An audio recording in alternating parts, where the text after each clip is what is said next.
राम राम साथियों, आप सभी का स्वागत है आपके अपने YouTube channel HSSC think tank पे। साथियों, हमारी जनरल साइंस की T20 सीरीज चली हुई है जिसमें हम हर रोज़ 20 क्वेश्चन करते हैं और ये 20 क्वेश्चन आपके लिए चुन चुन के लाए हुए हैं। और इन क्वेश्चन में जितने ऑप्शन होते हैं हम कोशिश करते हैं हर एक ऑप्शन के बारे में जो डिटेल रहती है वो बताई जाए। और जो ये क्वेश्चन है एग्जाम के पॉइंट ऑफ व्यू से इंपॉर्टेंट रहने वाले हैं। इनमें से काफ़ी सारे क्वेश्चन प्रीवियस ईयर क्वेश्चन के जो टाइप है उनके अकॉर्डिंग भी डाले गए हैं। तो ज़्यादा समय ना लगाते हुए बढ़ते हैं अपने पहले क्वेश्चन की ओर। देखते हैं आज का पहला क्वेश्चन क्या है। क्वेश्चन नंबर 1, पदार्थ की मात्रा का एसआई मात्रक क्या है। यहाँ पे एसआई यूनिट बतानी है पदार्थ की, अमाउंट ऑफ सब्सटेंस की। तो आपको पता है कि अमाउंट ऑफ सब्सटेंस की जो एसआई यूनिट रहती है वो मोल होती है।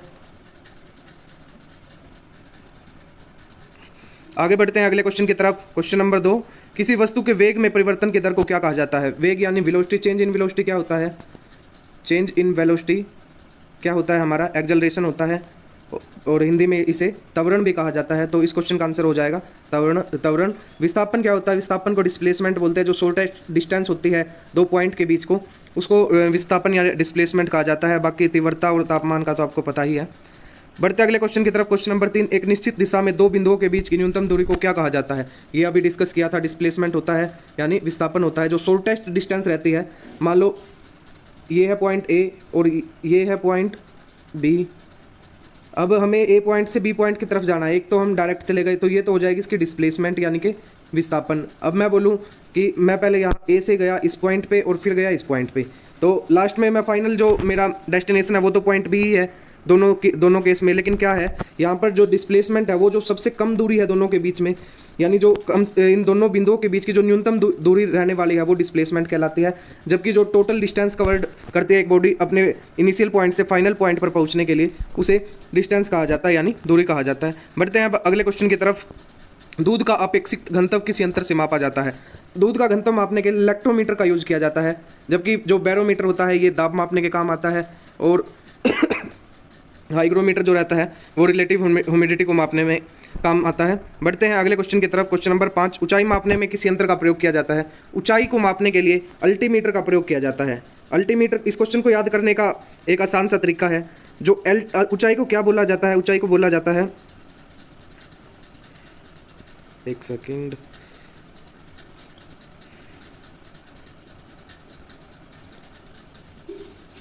ऊंचाई को बोला जाता है एल्टीट्यूड।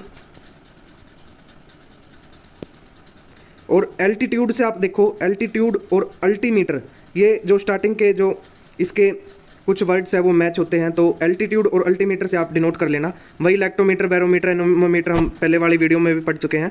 बढ़ते हैं अगले क्वेश्चन की तरफ। क्वेश्चन नंबर 6, विद्युत धारा मापने में किस यंत्र का प्रयोग किया जाता है। विद्युत धारा को एमीटर के द्वारा मापा जाता है।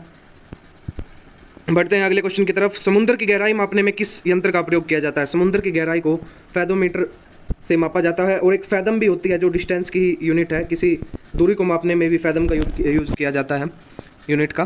तो समुद्र की गहराई को मापने के लिए फैथोमीटर एक यंत्र होता है, उपकरण होता है, उसका प्रयोग किया जाता है। अगला क्वेश्चन है अपना, विद्युत धारा का एसआई मात्रक क्या है। विद्युत धारा का एसआई मात्रक होता है एम्पियर। जबकि मोल जो है पदार्थ की मात्रा का एसआई मात्रक होता है। वेबर जो रहता है ये मैग्नेटिक फ्लक्स का होता है यानी चुंबकीय फ्लक्स का। कैंडेला जो रहता है वो ल्यूमिनस इंटेंसिटी यानी प्रकाशीय तीव्रता का एसआई मात्रक है। तो इस क्वेश्चन में पूछा गया था विद्युत धारा का एसआई मात्रक क्या है, तो विद्युत धारा का एसआई मात्रक एम्पियर हो जाएगा। आगे बढ़ते अगले क्वेश्चन की तरफ। एक आदर्श एमीटर का प्रतिरोध क्या होना चाहिए। ये दो क्वेश्चन है, एमीटर और वोल्टमीटर से संबंधित, कई बार एग्जामिनर पूछ लेता है एग्जाम में। और इन दोनों क्वेश्चनों में बच्चा पजल होता ही होता है। एक तो है एमीटर और एक है वोल्टमीटर। आपको ये याद रखना है, एमीटर का जो प्रतिरोध यानी रेजिस्टेंस है वो तो होना चाहिए 0 और वोल्टमीटर का वो होना चाहिए अनंत यानी इन्फिनिटी।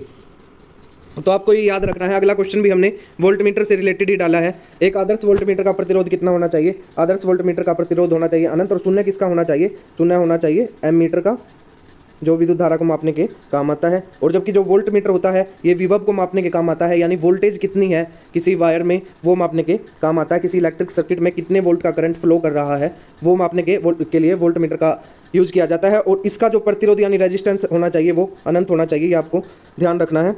एमीटर और वोल्टमीटर में पजल नहीं होना।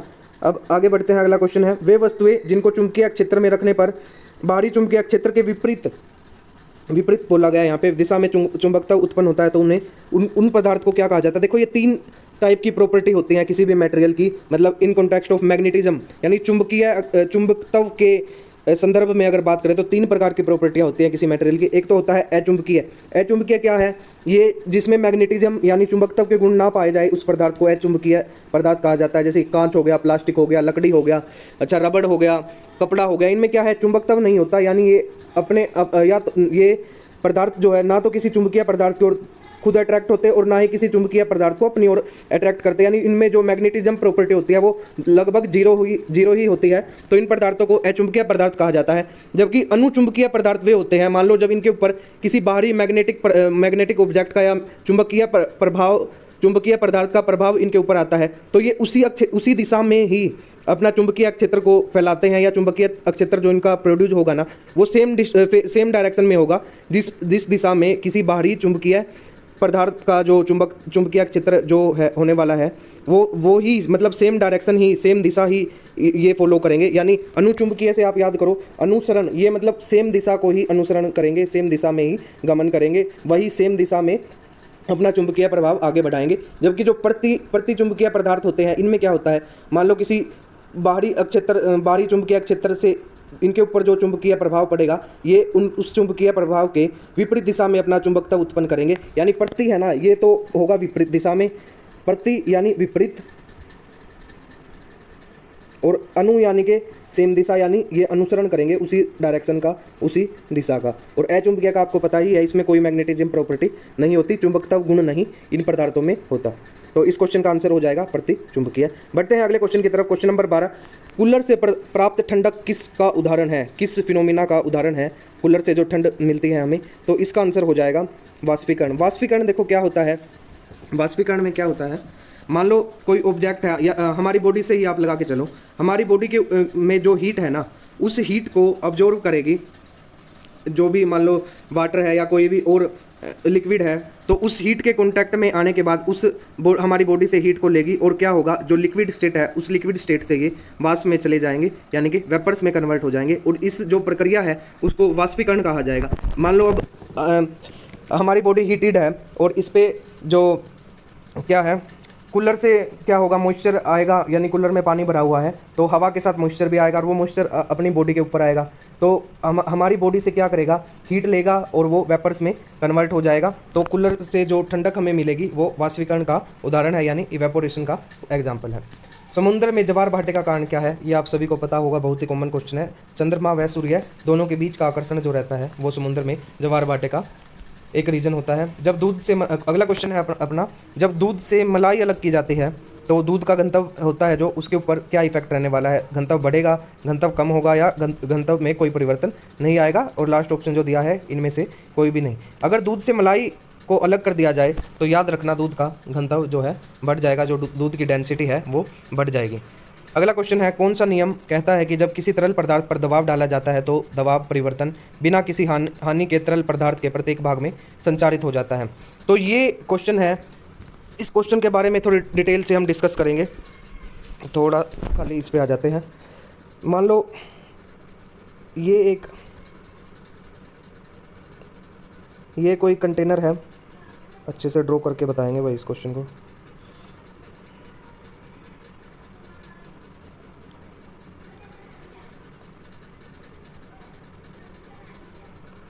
इसमें कोई फ्लूइड, हाइड्रोलिक फ्लूइड भरा हुआ है।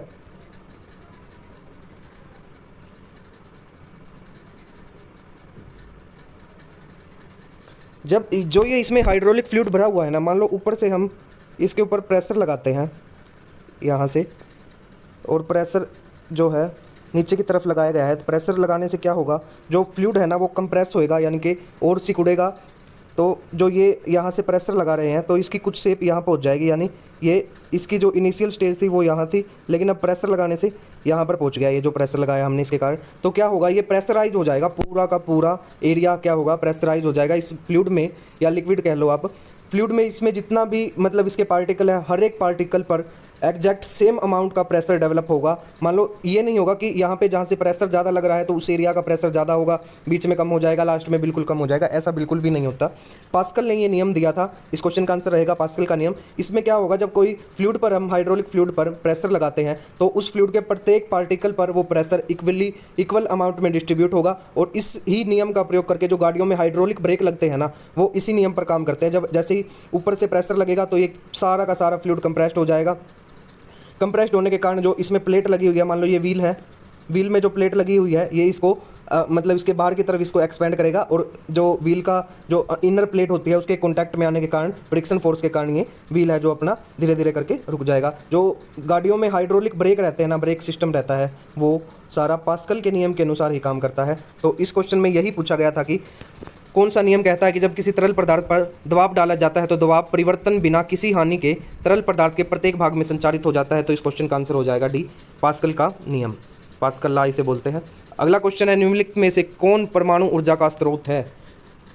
जो न्यूक्लियर रिएक्टर रहते हैं, परमाणु संयंत्र रहते हैं, उसमें यूरेनियम का प्रयोग किया जाता है। तो यही इसका आंसर होगा, क्योंकि ये एक रेडियो एक्टिव मटेरियल है, इसलिए इसका परमाणु ऊर्जा बनाने में भी प्रयोग किया जाता है। बढ़ते हैं अगले क्वेश्चन की तरफ। वेंचुरी मीटर का प्रयोग वेंचुरी मीटर का उपयोग क्या है? मतलब इसका ये बताना कि वेंचुरी मीटर जो होता है उसका प्रयोग कहाँ कहाँ किया जाता है, या उसकी मतलब जो कहाँ इसका उपयोग किया जा सकता है। तो ऑप्शन दिए गए हैं, पैमाने के उपविभाजन को मापने के लिए, बी ऑप्शन है रेडियो तरंग की तरंग दैर्ध्य को मापने के लिए, ऑप्शन सी है घर्षण को मापने के लिए, ऑप्शन डी है तरल पदार्थ के प्रभाव की दर को मापने के लिए। इस क्वेश्चन का जो आंसर रहेगा वो रहेगा ऑप्शन डी, लिक्विड की जो फ्लो होता है यानी प्रभाव की जो दर रहती है उसको मापने के लिए वेंचुरी मीटर का प्रयोग किया जाता है। वेंचुरी मीटर कुछ दिखने में इस प्रकार का होता है, ड्रॉ करेंगे हम।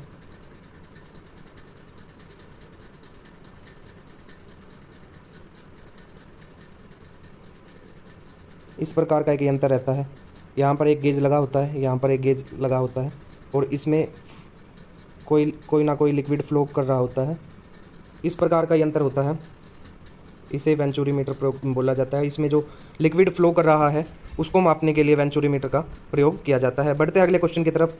यदि पृथ्वी और सूर्य के बीच की वर्तमान दूरी की 1/4 हो जाए, यानी पृथ्वी और सूर्य के बीच की जो डिस्टेंस है अगर उसका 1/4 कर दें हम, तो सूर्य द्वारा पृथ्वी पर लगाया गया गुरुत्वाकर्षण बल क्या होगा, यानी उस पर क्या प्रभाव पड़ने वाला है? ऑप्शन ए है वर्तमान की तुलना में 1/4 हो जाएगा, ऑप्शन बी है वर्तमान की तुलना में 16वां हिस्सा, ऑप्शन सी है वर्तमान की तुलना में 16 गुना, और ऑप्शन डी इसमें दिया गया है वर्तमान की तुलना में 4 गुना। आपको पता है कि जो सूर्य और पृथ्वी और सूर्य के बीच की जो वर्तमान दूरी है अगर उसको 1/4 कर दिया जाए, आपको पता है इनके बीच का रिलेशन होता है इन्वर्सली प्रोपोर्शनल का, यानी 1/1 मान लो डी है या जो भी है, इनके बीच का जो रिलेशन होता है वो व्युत्क्रमानुपाती होता है, जिसे इन्वर्सली प्रोपोर्शनल भी बोला जाता है। अगर ये 1/4 होगा तो इनके बीच का जो गुरुत्वाकर्षण बल होगा, ग्रेविटेशनल फोर्स जिसे हम बोलते हैं, जी से डिनोट करते हैं। इसकी वैल्यू के बारे में हमने बिल्कुल अच्छे से डिस्कस किया था अपने लेक्चरों में। अगर किसी को इसके बारे में डिटेल से पढ़ना है तो लेक्चर को देख सकता है एक बार। और ये इन्वर्सली प्रोपोर्शनल होने के कारण जैसे 1/4 होगा तो ये इसका आंसर हो जाएगा वर्तमान की तुलना में 16 गुना हो जाएगा, क्योंकि 1/4 × 4 करेंगे तो इसका इन्वर्सली प्रोपोर्शनल होने के कारण 16 गुना हो जाएगा इनके बीच का जो ग्रेविटेशनल फोर्स है। क्वेश्चन 19 है, ऑप्टिकल फाइबर तकनीक किस भौतिकी के सिद्धांत पर काम करते हैं? हमने पढ़ा था एक ऑप्टिक्स वाला जो अपना चैप्टर था, लाइट वाला था जो, उसमें शायद 15वां-16वां लेक्चर है वो वीडियो, आप देख सकते हैं उसको अच्छी तरह से अगर कुछ कॉन्सेप्ट क्लियर करने हैं तो। हमने एक टोटल इंटरनल रिफ्लेक्शन फिनोमिना पढ़ा था, और ये ऑप्टिकल फाइबर जो होती है ये टोटल इंटरनल रिफ्लेक्शन यानी प्रकाश का पूर्ण आंतरिक परावर्तन है, इस नियम पर ये काम करते हैं।